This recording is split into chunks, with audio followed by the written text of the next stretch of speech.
আপনারা সবাই মঞ্চে উঠছে, মঞ্চ ভেঙে পড়বে, দয়া করে আপনারা আর কেউ আসবেন না, আর কেউ আসবেন না।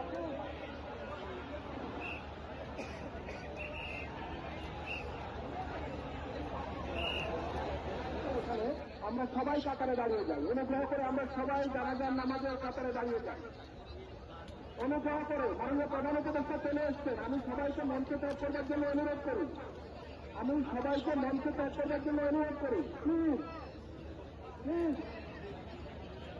আমি আমি ইনকিলাব মঞ্চের নেতৃবৃন্দকে অনুরোধ করছি, সবাই মঞ্চ থেকে নেমে পড়ুন।